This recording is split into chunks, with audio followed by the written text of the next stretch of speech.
আগামী ত্রয়োদশ জাতীয় সংসদ নির্বাচন কেন্দ্রিক বাংলাদেশ জামায়াতে ইসলামী এখন নতুন রাজনৈতিক আটরসায় পড়েছে। দলটি প্রথমে ঘোষণা করেছিল যে তারা ৩০০টি আসনে নিজস্ব প্রার্থী পূর্ণ করবে, কিন্তু নির্বাচনের সময়সূচি ঘোষণা হওয়ার পর শরিক ইসলামী দলগুলো আসন ভাগাভাগির জন্য চাপ দিতে শুরু করেছে, আর এখন পরিস্থিতি আরও জটিল হয়ে উঠেছে। নতুন এবং ফিরে আসা গ্রাহকদের জন্য নগদে চলছে ক্যাশব্যাক সহ প্রতিদিন হাজারো উপহার জেতার সুযোগ। হবে আশা আর ফেরা সারপ্রাইজ সেরা। জামায়াতের সঙ্গে ঐকমত্যের লক্ষ্যে ৮টি সমমনা দল একত্রিত হয়েছে, যাতে এক আসনে এক প্রার্থী নীতিতে নির্বাচন লড়াই করা যায়। কিন্তু শরিকরা তাদের দাবি উঁচু করছে।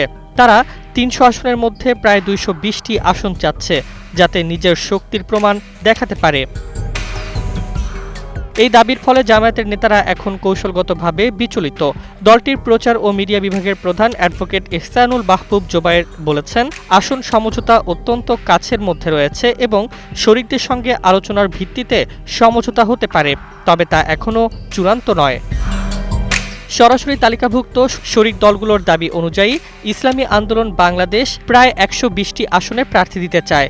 খেলাফত মজলিস ৩০টি এবং অন্য কয়েকটি দলও যৌথভাবে প্রায় ২২০টি আসনে অংশগ্রহণের ইচ্ছা প্রকাশ করেছে।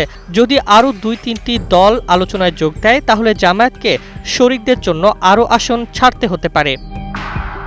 জামায়াত নেতারা অবশ্য বলছেন, তারা জয়ী হওয়ার সম্ভাবনা বিবেচনায় যে জায়গায় যেখানে জয় নিশ্চিত হবে সেই প্রার্থী মাঠে নামবে, এমনটাই সিদ্ধান্ত হিসেবে নিতে যাচ্ছেন।